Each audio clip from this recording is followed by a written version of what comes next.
Hello बच्चों, नमस्कार। एक बार फिर स्वागत है आपका आपके अपने चैनल फिजिक्स की आत्मा पर। जी हाँ बच्चों, बहुत ही आपके लिए खुशखबरी की बात है कि प्राथमिक शिक्षक पात्रता परीक्षा 2024 फिर से आपके लिए आ गई है। तो जिन बच्चों ने भी डीएड या डीएलएड कर रखा है और 12वीं पास है, वे सभी इस परीक्षा के लिए आप योग्य हो और इस पात्रता परीक्षा 2024 में सम्मिलित हो सकते हो।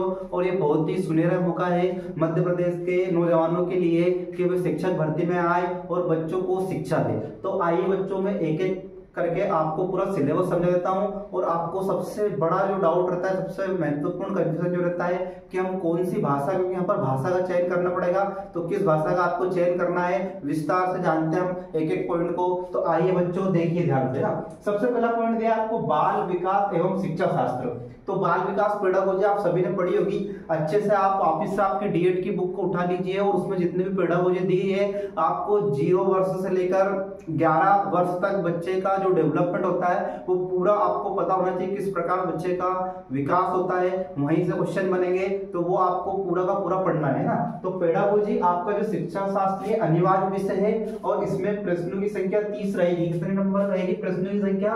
30। और 30 प्रश्नों पे आपको मार्क्स मिलेंगे 30 नंबर, है ना। 30 में से आप कितने नंबर ला सकते हो ये आपको पूरा पुरजोर ताकत लगाना है। सेकंड आपको दिया है भाषा फर्स्ट। तो भाषा फर्स्ट में यहाँ पर लैंग्वेज फर्स्ट में आपको आपकी भाषा का चयन करना है। तो बच्चों भाषा फर्स्ट में गलती मत करना, आप सभी जो लैंग्वेज फर्स्ट है उसमें हिंदी का चयन करना है ना। उसमें आप कौन सी भाषा का चयन करोगे? हिंदी। तो यहाँ पर आप सभी हिंदी का चयन कर लीजिएगा, है ना। और हिंदी में भी आपको वही 30 नंबर के प्रश्न देखने को मिलेंगे।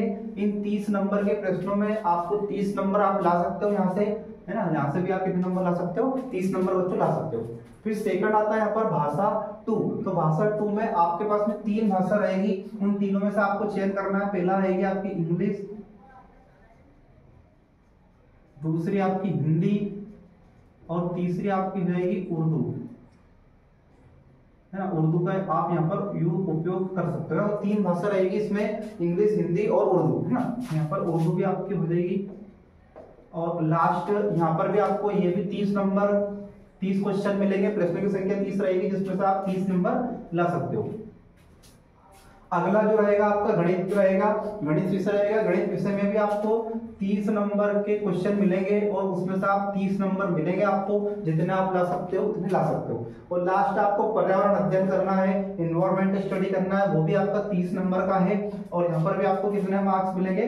30 मार्क्स मिलेंगे, है ना। तो बच्चों में एक एक का सब्जेक्ट का आपको डिटेल से बताता हूँ किस प्रकार से आपको तैयारी करना है। बाल विकास एवं शिक्षा शास्त्र की बहुत सारी पेडागोजी की बुक आती है, वीडियो भी यूट्यूब पर डले हुए हैं, तो आप अच्छे से उसको पढ़ सकते हो। तो एक बुक यहाँ पर मैं बताऊंगा आपको सबसे इंपॉर्टेंट, इसमें आपको कैसे तैयारी करना है, कैसे सिलेबस रहेगा और कौन सी बुक से आपको इसमें तैयारी करना है, इसका मैं अलग से वीडियो लेकर आऊंगा। तो यहाँ पर आप 30 में से 30 नंबर की तैयारी आपको बिल्कुल करनी पड़ेगी। और हर एक सब्जेक्ट की आपको टेस्ट सीरीज ज्वाइन करना है, अलग अलग टेस्ट सीरीज भी आपको लगाना है। और मिक्स वाली जो आती है फुल, मतलब टोटल जो आपका 5 विषय जाएंगे, 1 2 3 4 और 5। तो अगर अपन 5 का गुणा करेंगे 30 में गुणा करेंगे अपन 5 का, तो टोटल 150 क्वेश्चन और 150 नंबर का ये आपका पेपर होने वाला है। तो इसमें आपको क्वालिफाई होना है। तो क्वालिफाई, क्योंकि ये पात्रता परीक्षा है, तो यहाँ पर 2 तरह से आप क्वालिफाई हो सकते हो। एक तो आप 75 नंबर लेकर आओ या फिर आप इसमें 90 नंबर लेके आओ, है ना। तो 75 नंबर SC ST OBC को चाहिए और EWS को भी 75 चाहिए। बाकी जनरल में जो है उन सबको 90 नंबर यहाँ पर लाने पड़ेंगे ना।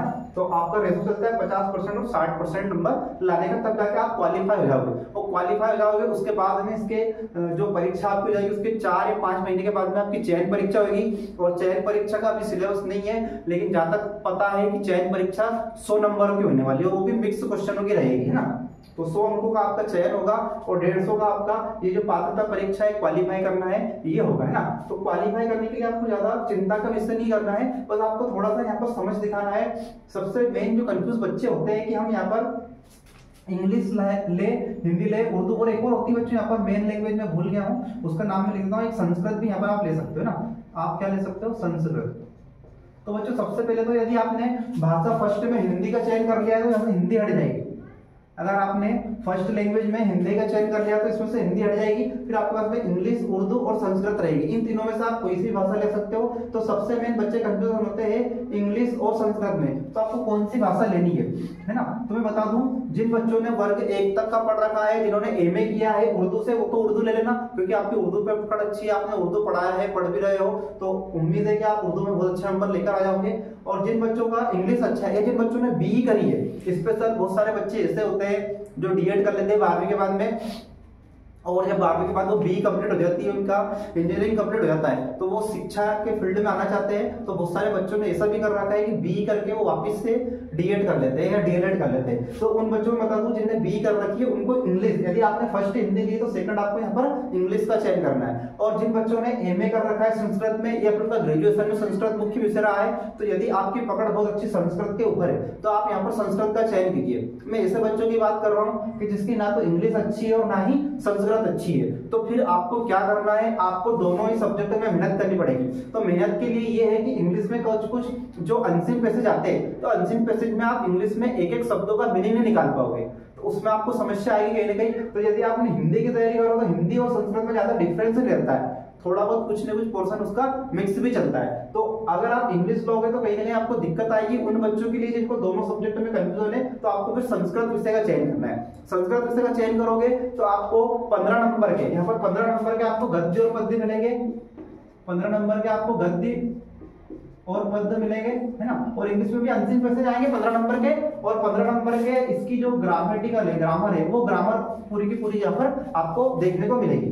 तो बच्चों जब आप संस्कृत को ले लोगे तो 15 नंबर में से आप अच्छे नंबर ला सकते हो गद्य पद्य में। जिन बच्चों ने 10वीं में संस्कृत विषय पढ़ रखा है वो भी अच्छे नंबर लेकर आ सकते हैं, क्योंकि 10वीं तक का संस्कृत आपको आसानी से मिल जाएगा, उपलब्ध हो जाएगा, और आप उससे आपकी तैयारी कर सकते हो, है ना। तो ये हो गई आपकी लैंग्वेज का चयन। यहाँ पर सेकंड लैंग्वेज आप या तो इंग्लिश लो या संस्कृत लो। फिर मैथमेटिक्स आपका कंबाइन, इसको ये तो आपको सब्जेक्ट आएगा सही, और पर्यावरण। तो बच्चों मैथमेटिक्स की टेंशन आप छोड़ देना, आपको मैथमेटिक्स या गणित में डेली आपको लाइव क्लास मिलने वाली है, और मैं तैयारी करवाऊंगा मिक्स क्वेश्चन 30 में से 30 नंबर लाने की। क्योंकि पिछली बार जब मैंने पात्रता परीक्षा दी थी 2020 की शिक्षक पात्रता परीक्षा वर्ग 3 वाली, तो मेरे को मैथ्स में 30 में से 30 आए थे, है ना। जब मैंने वापस आंसर शीट मिलाई थी तो 30 में से 30 नंबर मुझे आए थे, एक भी नंबर नहीं कटा था, क्योंकि मेरा मुख्य विषय मैथ्स से ये गणित ही है, इसलिए मैं आपको सिर्फ गणित की तैयारी करवा सकता हूँ। और ज्यादा आप कहोगे तो मैं आपको पर्यावरण अध्ययन भी करवा सकता हूँ। तो पर्यावरण अध्ययन का आपको कुछ भी नहीं करना है। 5वीं 6ठी जो आपकी बच्चों वाली क्लास है उसमें पर्यावरण दिया है, सबसे पहले तो आप जाइए, और जो 5वीं 6ठी 7वीं 8वीं क्लास की जो एनसीईआरटी बुक चलती है आपके विद्यालय में आसानी से उपलब्ध हो जाएगी, तो वहां पर आपको पर्यावरण की पूरी नॉलेज मिल जाएगी। तो पर्यावरण के अंदर जो बुक वो दी है उसकी स्टडी आपको पूरी करना है ना। इसमें मुख्य रूप से आपसे प्रदूषण के बारे में क्वेश्चन आते हैं, जितने भी आपके सम्मेलन होते हैं प्रदूषण संबंधित, है ना। जैसे आपने देखा होगा कि वन संरक्षण कार्यक्रम चलाया जा रहा है, वन्य जीव संरक्षण कार्यक्रम चला रहा है हमारे पास में बहुत सारे, जैसे मध्य प्रदेश में अभ्यारण्य भी है, तो अभ्यारण्य के बारे में पढ़ना है, और जितने भी राष्ट्रीय उद्यान है राष्ट्रीय उद्यान के बारे में पढ़ना है। यहाँ से 100% 100% आपको क्वेश्चन देखने को मिलेंगे। और पर्यावरण की ज्यादा अच्छी तैयारी करने के लिए जो लुसेंट की बुक है उसकी भी पर्यावरण की स्पेशल लुसेंट की बुक आती है, आप वो भी मंगवा लीजिए। और जो आपके पास में ऑलरेडी पहले से जीके की लुसेंट की बुक है उसके पीछे भी आपको पर्यावरण दिया है, तो वहां से भी आप तैयारी कर सकते हो। तो मेरा मानना तो ये है कि यदि आपको पर्यावरण अच्छे से करना है तो पहले तो आप एनसीईआरटी बुक पढ़ लीजिए, उसके बाद में आप मंगवा लीजिए लुसेंट वाली बुक जो आपकी स्पेशल पर्यावरण के नाम से आएगी। स्पेशल पर्यावरण की ही रहेगी वो, है ना, उसमें अदर सब्जेक्ट इंक्लूड नहीं रहेंगे। तो वो बुक आप मंगवा लीजिए, वहां से आपके 30 नंबर की तैयारी बहुत अच्छे तरीके से हो जाएगी। बाकी इसके भी आप टेस्ट सीरीज ज्वाइन कीजिए और टेस्ट लगाते रहिए। तो बच्चों आपको उम्मीद करता हूँ कि सब कुछ समझ में आया होगा, किस प्रकार से आपका सिलेबस और किस प्रकार से आपको तैयारी करना है। यदि आपको इसमें से किसी भी प्रकार का डाउट हो तो आप कमेंट सेक्शन में मुझसे पूछ सकते हो, और बहुत जल्द मैं लाइव क्लास लेके आ रहा हूँ आपके लिए मैथ्स की 30 नंबर की, तो उसमें आपको तैयारी का पूरा मौका मिलेगा। तो बच्चों मेरे द्वारा दी गई जानकारी आपके लिए बहुत महत्वपूर्ण है, यदि अच्छी लगी हो तो आप लाइक करें, शेयर करें और कमेंट करें। ओके बच्चों, जय हिंद, जय भारत, धन्यवाद।